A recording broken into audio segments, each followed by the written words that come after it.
Yep, I'm here and I see now at 7:30 Central Standard Time. So I will go ahead and call this meeting to order of the Land, Water, Forest Resources. Is Lynn there? I'm having trouble seeing a little bit. My screen's small, but if she is, can we do a roll call, please? This is Kathy. I'm doing the meeting today. Jesse Betcher, I'm here. Ed Peters, Here. Jason Weaver, Present. Brian Bissonnette, Here. Mark Helwig, absent. Kevin Sheptick, absent. We have a quorum. Thank you. So I think that the chairman of the board, Tweed Schuman, is allowed to sit in and be a voting member if he's asked to do so by myself, the chairman. So if he's there, then he would be allowed to vote as well. So we would have 5. Yes. Yep. Thanks, Jesse. And I'm here. So I appreciate that. Okay. All right. Great. Just so everyone is aware of that. So let's go ahead and do the Pledge of Allegiance real quick.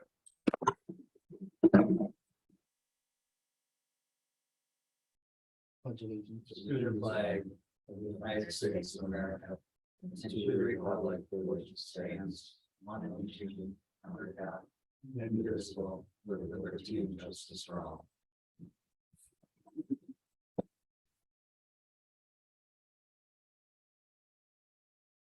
This meeting has been noticed to the public and news media as required by section 19.84 of the Wisconsin state statutes.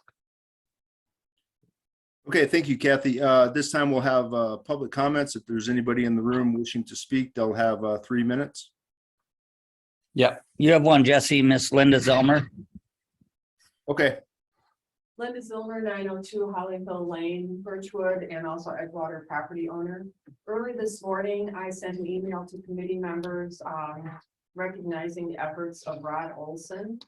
And if you all please take a chance to read what he has done over his life, and then most recently news coverage of the monument sculpture in Rice Lake. But I know him most for his work within the Red Cedar Basin, Lake Chautauqua being the headwaters of the Red Cedar watershed. And with his physician background, he would canoe or boat all along that watershed and take pictures of the interface between land activities and water to kind of demonstrate what we should be looking at and to save the environment from 1,000 small cuts. I know that there's a comment that's been made that the golden goose that laid the golden egg might be our tourism industry or VCB, but I really look at the natural environment as our golden goose, and we don't want to, to harm that. I also want to speak specifically to this committee's role in reconsidering some of the things that have been done in the past. One would be Sawyer County is the only county that has an MOU with Wisconsin DNR for the maintenance of the ATV Trail. That was taken on at the request of the sports enthusiasts, and really I think that's a state responsibility, and that's an area where the county can step back, and I don't know that it's fruitful to continue to do that. Also, again, at the request of the Alliance, Sawyer County chose to insure and name as an additional insured a foreign pension fund in order to have access across private land. I would like to see if this committee would review that and reconsider whether the county should be insuring foreign corporations when they don't insure other property owners. And please also consider that if off-road vehicles are being supported through our county forest and private trail systems, is there a need for opening up additional highways and roads? If everything is open, why are we continuing to support so much local and department resources in that area? Thank you. Okay. Thank you. Is there anybody else wishing to speak in the room? Is there anybody online? I don't see anybody on this end. Nope, there's one more, Jesse. He's stepping forward now, sir. Okay, John Rainville, 16100 Pink Road, Stone Lake, Wisconsin. I'm here more on a fact-finding mission, and if I can be informed lightly.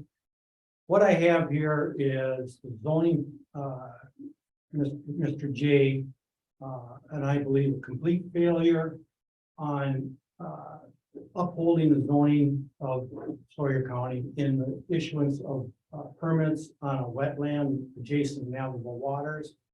I would like to know what this committee's guidelines or summary is on how, or do you define anything or have anything to do with defining a wetlands and adjacent to navigable waters. I am abutting this wetland in question that has been denoted a wetland adjacent to navigable waters. A person has come in and purchased the acreage that the wetland is on, and he has commenced to build on this property. It has been made light by I have informed, and a lot of other neighbors have informed the zoning committee that it's supposed to be a 75-yard setback, and as of back of 4 or 5 years ago, that was the rule in which I operated under. It's the rule that everybody else ought to operate under. This spring, zoning has allowed a person to come in there without the current permits, without getting any kind of study, without making sure that the property has a viable building site. And they're building, and like I said, it's just a complete failure of zoning. I would like to know again, what does this committee use as a reference in determining whether the water or the wetland is navigable or not? Well, sir, we really can't answer you right now. So, but we will get your name and number, and Greg and Andy and maybe even Jay from zoning. We'll get back to you and answer all those questions. Okay. Sure. Is that okay, Jesse? Even the chairman of Land, Water, Forestry will be added to that link for you to get back to you. Well, I intend to address the zoning committee on next week. Great. okay, thank you. Yep. Thank you, sir. We will get back to you. Wish everybody find it. Yep, we'll need it. You can just get it to Kathy or Andy before you leave, and we'll make sure Jesse gets it. Okay, is there anybody else wishing to speak in the room there? If not, I'll entertain a motion for the approval of last month's minutes. I'll move approval of minutes. Motion by Mr. Peters, Second. second by Mr. Weaver. Jesse. Okay, motion by Mr. Peters, second by Mr. Weaver. Any further discussion? Hearing none, all those in favor signify by saying aye. Aye. All right, that passes. Go to item number 7, events, discussion and possible action. We have the 7A, the CAMBA Global Fat Bike Day Celebration. Yep, we have that one. We have the insurance and the required application completed and in the office. This is at Hatchery Creek and north on the single track trail system there. So I would suggest approval. Okay, Greg, this is the same thing that I think we did the same one last year. Is that correct? I believe so. Yeah, this is an annual. Okay, any significant changes from last year or anything that should be pointed out to the committee? No, Okay, he said then. no, Jesse. Okay, so committee, it's in your hands if you want to move on this. I'll make the motion. Okay, got a motion by Mr. Weaver. Second by Mr. Peters. Jesse. Okay, motion by Mr. Weaver, second by Mr. Peters. Any further discussion? Hearing none, all those in favor signify by saying aye. Aye. Any opposed? All right, that passes. What about 7B, Greg? Anything on that? The Yep. Hayward Lions Free Brewery? Yep, this is an annual event. We have the required insurance and completed application on file. No issues. Okay, in that case, I then will make a motion to approve this Hayward Lyons pre-Berkey. Okay. Second. And you got a second by Mr. Weaver, sir. Okay, any further discussion on this? If not, all those in favor signify by saying aye. Aye. Any opposed? All right, that passes. Go on to item A. Preference to previous owner. Bix discussion, possible action. I'm not sure exactly what this is. Andy, do you or Greg want to take this, or you got this, Andy? I'll try, if that, this is from the treasurer. Just going through so in August, we sent out a letter, that's A number 4. A letter to property owners that had delinquent taxes, indicating that we were going to take the property. The letter said they have 3 months to the day of foreclosure to request purchasing back this property from the committee, paying all of the years of taxes owed, plus fees and charges. This is a property that I believe the property owner is deceased, but we had not been able to track down a next of kin. But when this letter went out, there was a response back from the family. I'm just trying to look here at the, Is that provided, Andy? yeah, I'm trying to find the name of the Okay. property owner. Let me just, hang on. Let me go.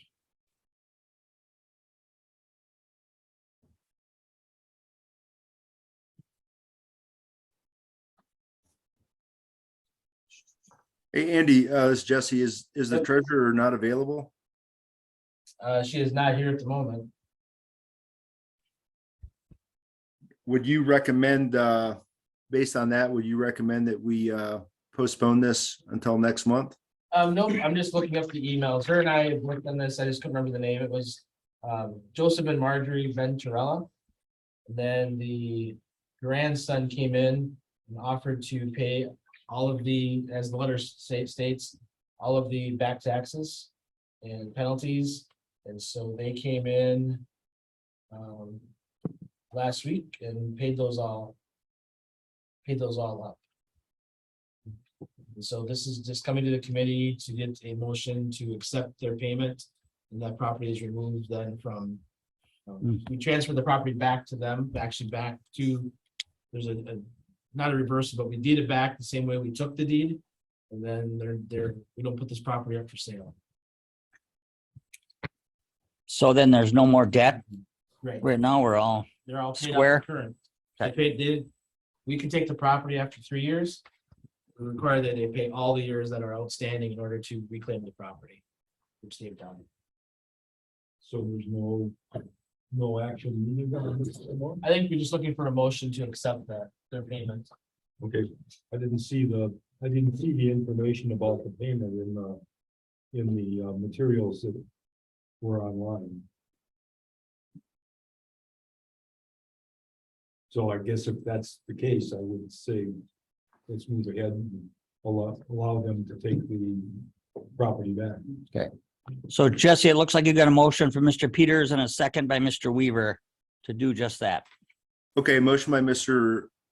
Olson, second by Mr. Weaver. No, Going Mr. Peters, Jesse. Oh, Mr. Peters, sorry. Yep. Yeah, sorry about that. That's all right.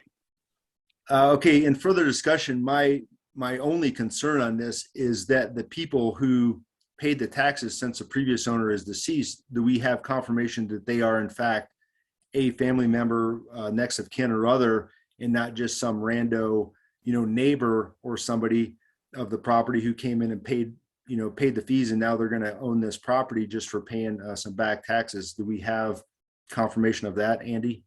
No, we don't, but we do not deed the property to them. We deed it back to the original owner that we took it from. Okay, so even though they're deceased, it's still deeded in their name, and then some family member has just paid the taxes to get it up to date so they don't lose the land. Okay, Yeah. then.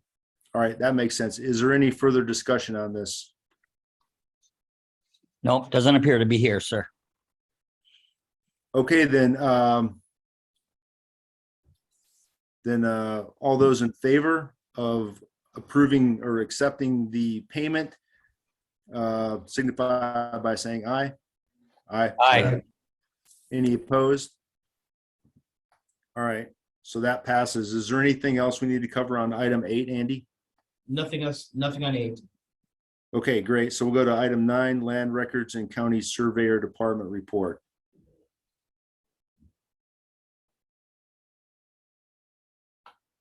Is there, any- They're not here. They're not here.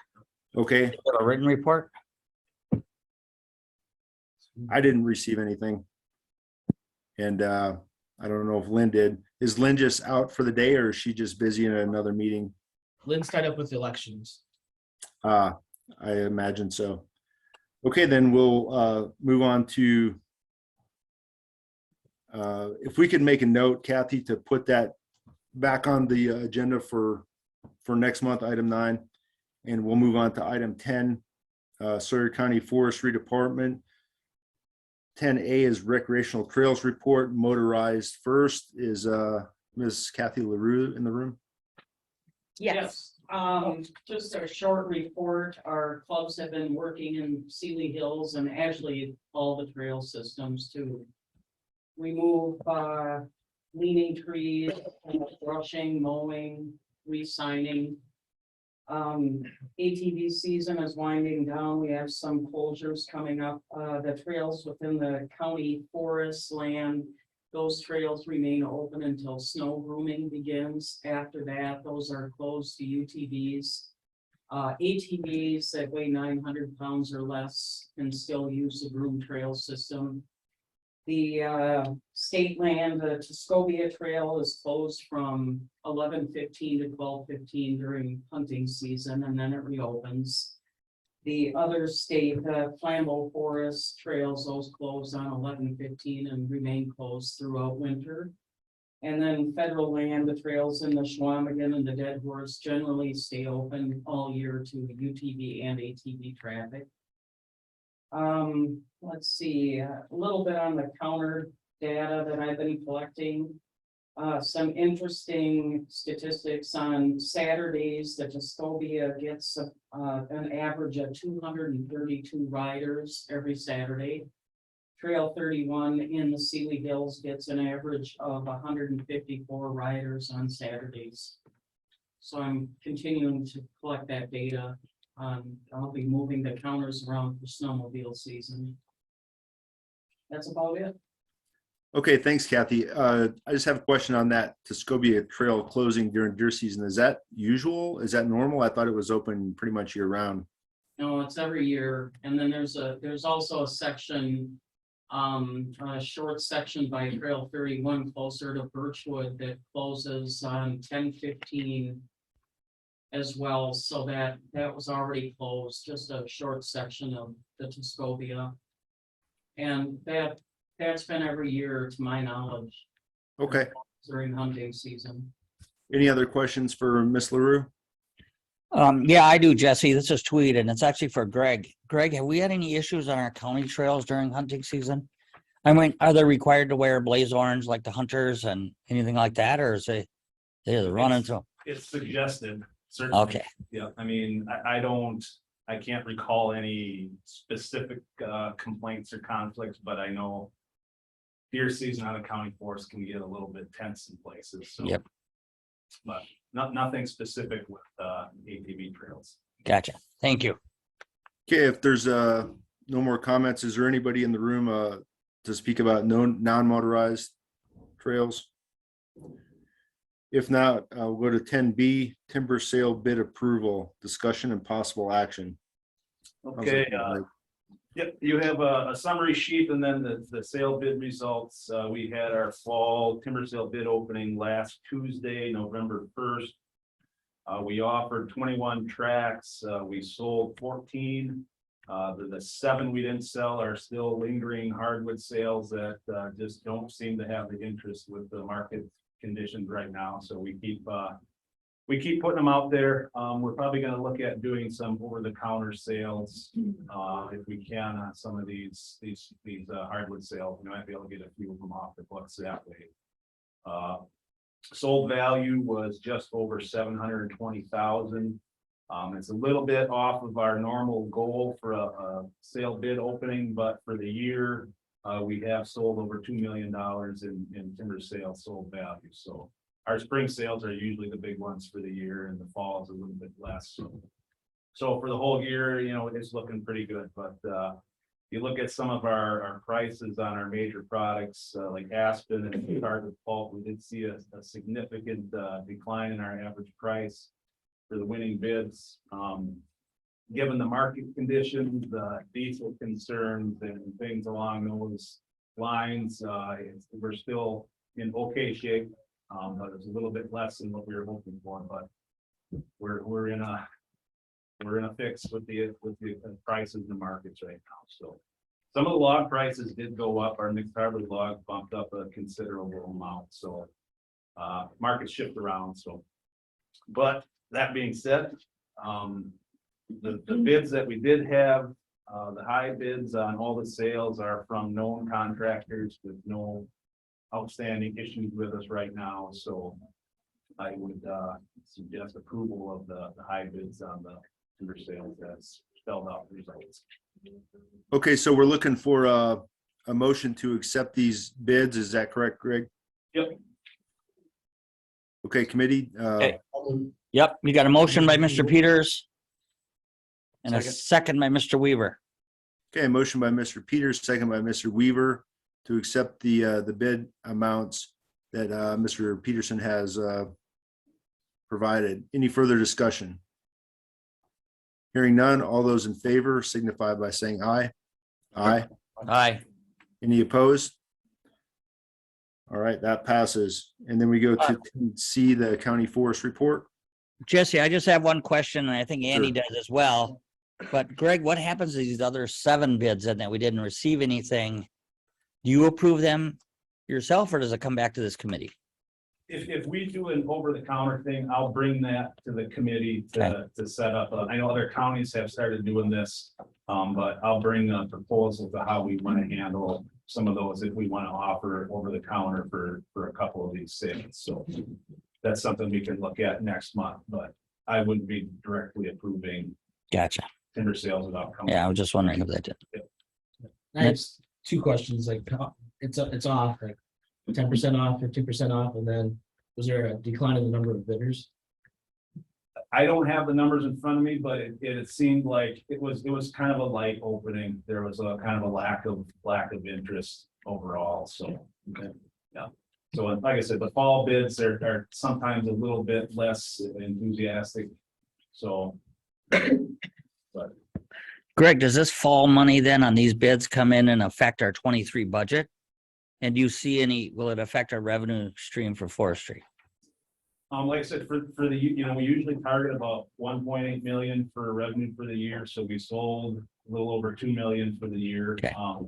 Typically, we can expect revenue within a 2-year period of these sales. That's kind of the base contract that we have, where they don't get increases on prices with extensions. So some of these could go active next year. We never can tell, at best, we get a day or 2 notice a lot of times when these sales. So it'll impact next year, but we've got the revenue on the books right now. Sure. File cabinet full of sold sales right now. I think when you get to that part of your forestry report, where you want to highlight, you have a grid in there that shows the sales and which sales are being cut and how many are from 17, 18, 19. Yep. I think it might affect next year's budget, it might not, it depends on the market, and you can tell if the market becomes good because all of a sudden there'll be a lot of sales that they're starting to cut. Right. Okay, that seems to conclude the discussion, Jesse. Okay, then we'll move to 10C, the county forestry report. Okay, so you have in front of you, as Andy pointed out, we do break the sales out by bid date. So, we have 5 years worth of sales You know, so I have the bid value, what we received and what the estimate rate remaining. And so then I break it out by active sale for the month and inactive. This gets a little bit confusing because we have sales that'll go active for a couple months and they won't complete it. They'll move out and we flip them back and forth between the categories. But for October, we did see a considerable increase in activity. We've got 18 sales listed as active. And that's what this top chart is. So, and we've been off the mark for the better part of the year with sale revenue. But with this recent uptick in sale activity, we got some high dollar sales that have come active. We've got a couple of big crews that are gonna pound through a lot of wood in the last 2 months here of the year. So, what we have active right now, if this were all to be cut by the end of the year, which a lot of it might be, you know, so our estimate remaining value would be just over 720,000 that we'd bring in for the year. For the shelter revenue year. And typically, with our sales, we typically run an overrun of about 17%. So you can probably add another 17% onto that, but that's just historically, that's what we have on timber sales, about an overrun about 17%. So that's where we sit today. So like I said, it's just been the year's been kind of a struggle, and I'm happy that these guys came back finally. We're just waiting. It's like, come on, please come back. You know, finally something happened with the market. They cleaned up everything else somewhere else, and we are super busy with timber sales right now, which is I'm way happier than you are. yeah. So Greg, what do you expect the grand total for 22 to be, and what did you budget? We budgeted 1.85, I Yep. believe, and we're gonna be real close to that, you know. Okay. And if all these sales go off without a hitch, we don't get completely rained out with wet conditions, and, you know, hopefully it looks like we're gonna freeze right away this year. You know, I'm expecting we should hit revenue and have a little bit over the top. We have 1.2 in so far, I think. As of October, we're at a little over 1.2 million. For revenue, so Oh, yeah. and So 720 coming in the last 2 months, you think? yeah, it should, barring any Right. catastrophes. Well, this rain's gonna be super healthy. Right, yeah, as soon as, it's like, oh, everything's great, and it's like, oh, here's 3 inches of rain, they're just mucking everything up, so. It's been so dry. And it's been so dry, yeah, and as Yeah. soon as we get busy, then. But that's how Forestry does it. And it looks like we're gonna get some real cold temperatures before snow. Yeah. Is that what you're talking about? Freeze gonna be Yeah. to our advantage, yeah. It should work out for. These, I gotta get that quote down, Right. Andy. Greg said, Yeah, the 3 sales from 17, that's 5 years. yeah, So that's gotta be close to the end of the. yeah, we did have, with the COVID thing, we did approve a 1 year, extra year without extension, so there's a handful of these sales that were allowed to go to 5. But the ones that you're looking at, these will have a end date of December 1st, so there's gonna be 3 or 4 of these we're gonna be taking back. Are we gonna take a bond? Yep. Back as well then? Yeah, we have a 10% performance bond that when we have to re-advertise, we calculate all our costs to redo it, so. Is that, history wise, is it common to have sales we have to take back? Or? It's not, I guess it's not common. I mean, typically we've taken maybe 1 or 2 every couple of years, maybe, you know, in the last 5 years, maybe we did 2. You know, most of our contractor pool is pretty, you know, they're good. You know, we Yeah. don't have a lot of issues, but with all the market conditions that they've dealt with, you know, some of these guys, they Right. just can't do it. I was gonna ask you, Greg, these contractors, you're acceptable to the footprint they leave when they finish their logging? I mean, we don't have any disasters out there, right? Or you wouldn't get them back? Right.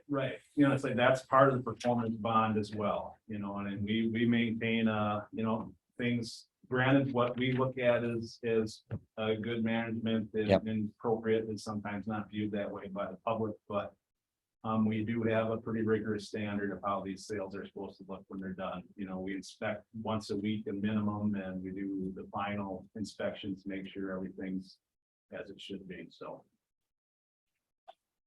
Good, great. Okay, if there's no more questions, thanks, Greg. That was a very good, comprehensive report and sounds like some good news. If there's no more questions for Greg, we'll move on then to item 11, the zoning conservation department, 11A county report. 10D. 10D, Jesse, the DNR. I don't think they're here though. I apologize. Yeah, I went too fast. Is there a DNR representative there to give a report? There is, sir. He's coming up to the mic right now. Okay, my name is Roy Zubrod. I'm the county forest liaison, and just want to address something that I wasn't here at the last meeting, but it's come to my attention that a question was raised regarding blue tongue disease, or maybe the more proper name was epizootic hemorrhagic disease. I'll just kind of read the paragraph this is information that was provided to me by our county wildlife biologist. The virus that causes EHD can be carried by midges, which are small flies, also known as biting gnats or no-see-ums. The EHD virus does not infect humans. People are not at risk of developing disease from this virus, even if they handle infected deer, eat venison from infected deer, or bitten by infected midges. Epizootic hemorrhagic disease is common across the southern and western United States, occasionally showing up in the Midwest. It can be fatal to deer, especially in populations that have limited previous exposure to the virus, such as in Wisconsin. The disease is typically short-lived, as the flies that transmit the disease die with the first hard frost. When deer die of EHD, they typically expire within 7 days of infection. Clinical signs of EHD in deer include excessive salivation or foaming around the nose and mouth, appearing weak and approachable by humans, and carcasses found in or near water sources, as infected deer will often lay in water to cool down or drink.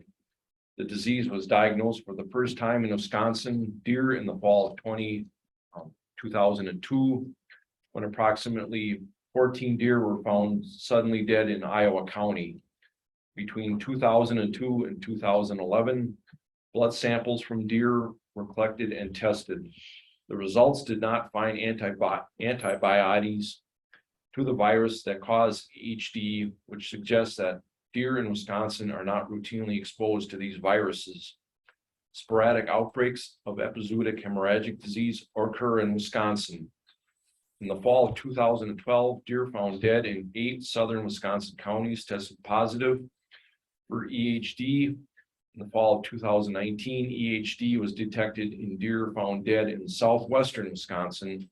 And in the fall of 2020, there were small outbreaks of less than 50 deer each in Oconto and Buffalo counties. In the fall of 2021, EHD virus was confirmed in deer in La Crosse and Juneau counties. Reports of deer suspected to have died from EHD were less than 20 in each county. For more information on this, I provided a link. You can type that in and it'll take you right to that address. On the recreation side of things, from Kyle Marinoff, the Connors Creek Bridge is done and operable.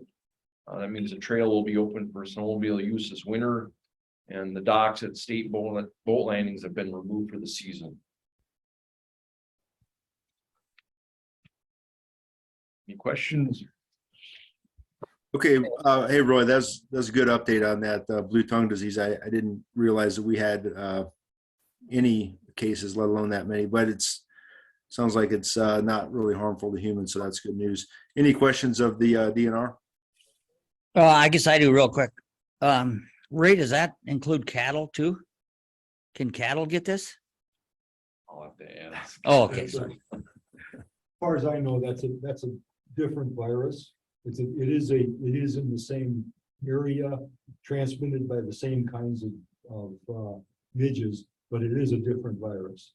I've looked up a number of these things, but Josh covered it in very good detail. So Okay. boys, That answer your That does. He's got the bear. Thank you, Mr. Chair.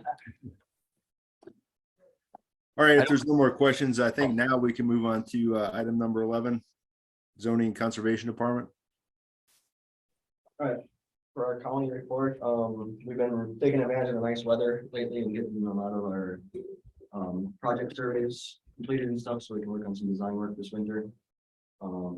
They completed the concrete work on the Upper Bruni Dam and have now pretty much they're done for the winter. They're doing some work in the shop yet, making some of the gates and stuff, but as far as the crew working on the dam, they're closed up for the winter now. See, last Thursday, the Wisconsin Land and Water put on a shoreline stabilization training. And one of the projects that we did a couple years ago was one of the showcase items on that. And so they got a van from Yamaton Transit, and we toured project here in Sawyer County, 2 in Bayfield County and 1 in Douglas County. Looking around and kind of as a training for people throughout the state as to how we do some of the shoreline techniques up around here.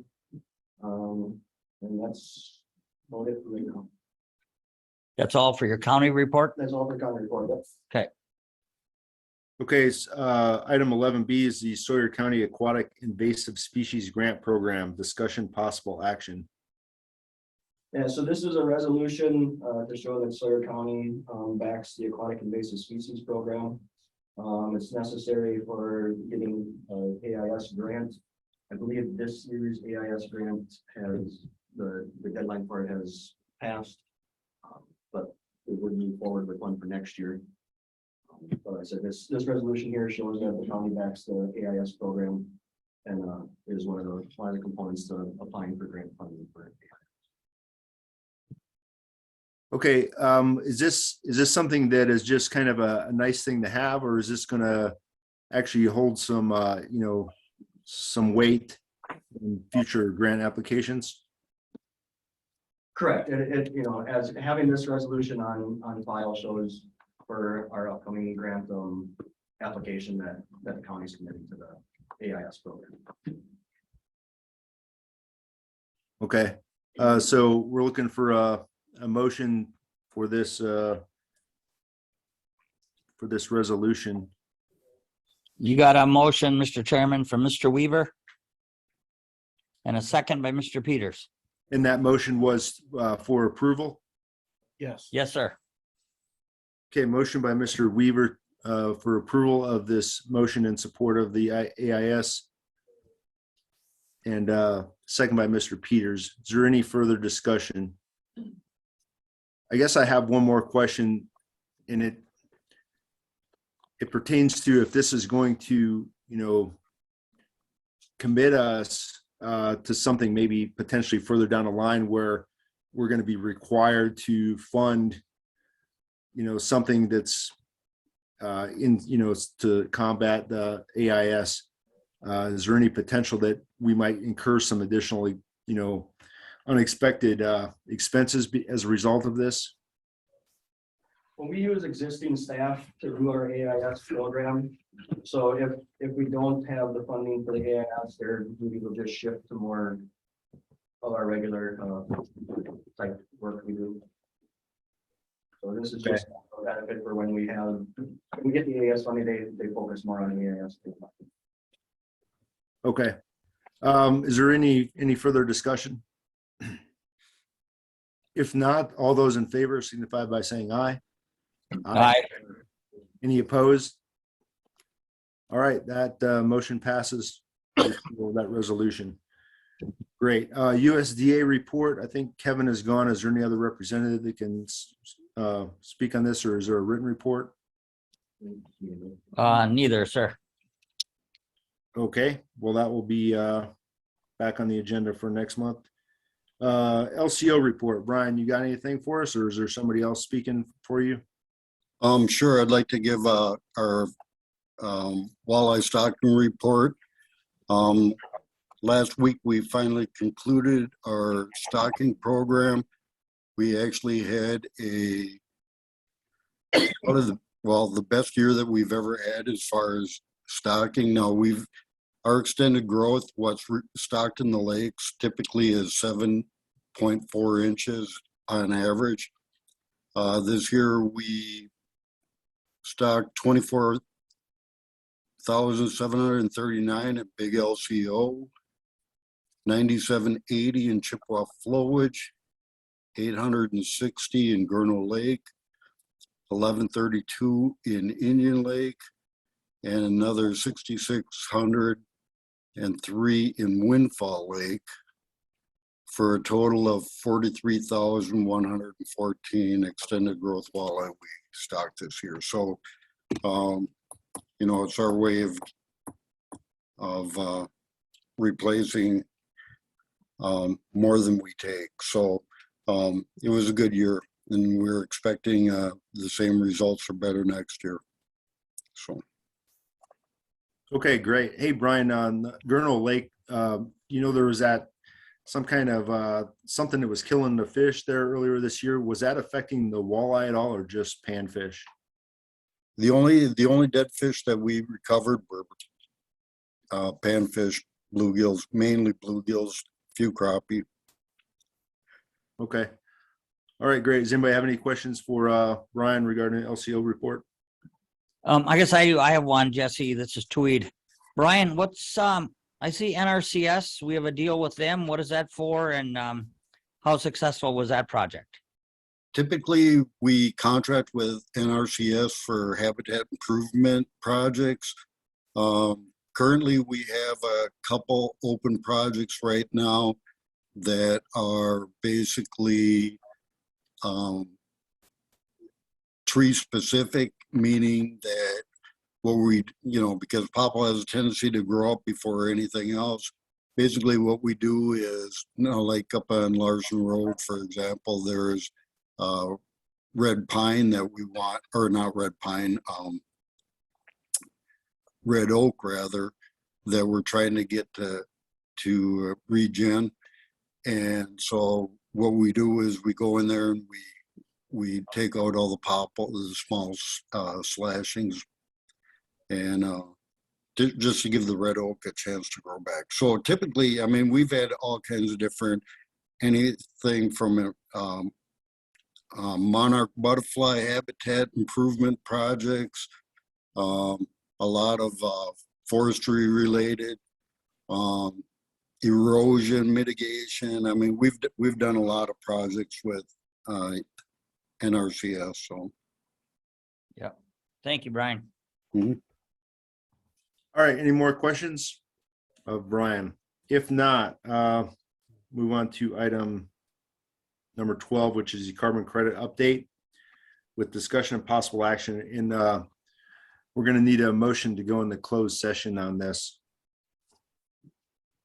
Okay, I'll make that motion, Jesse, that we go into closed session pursuant to Wisconsin statute 19.851E, deliberating or negotiating the purchasing of public properties, the investing of public funds, or conducting other specified public business, whenever competitive or bargaining reasons require a closed session.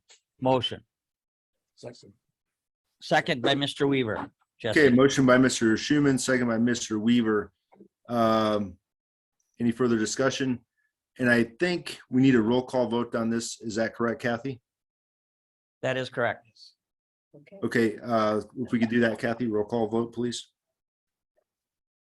Jesse Betcher, Yes. Ed Peters, Yes. Jason Weaver, Yes. Brian Bizinet, yes. and Tweed Schuman. Yes. Okay, we're in closed session, 9:13 a.m. You want me out? 9:13. Can Kathy stay or? No, she stays. We're good to go. Okay, Okay, back in open session, we can report that action was taken on the carbon credit update with motion to refer to legal counsel and forward on to county board.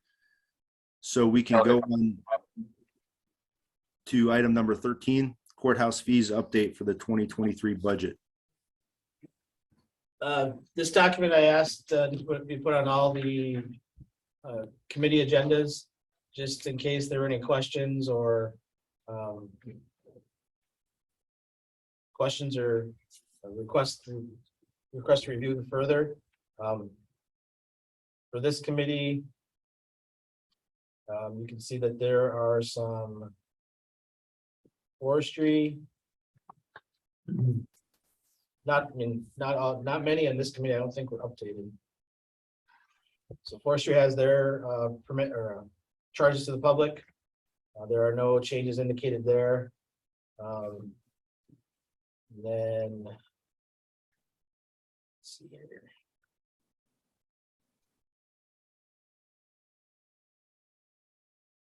There were some changes in land records. A lot of that was just cleaning up some things that they don't do anymore. There's no tape records, so we took those out. And then, along with some of the orthophotography, it's changed to more of an hourly rate.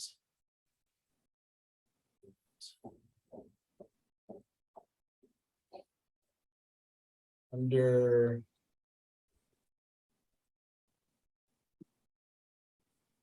county surveyor, that section was added in. And that's more not a charge, that's actually a payment that goes out from the county. We added this in to have that approved somewhere. This is I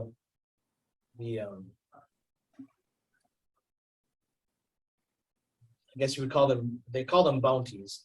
That's when a private surveyor is out doing work.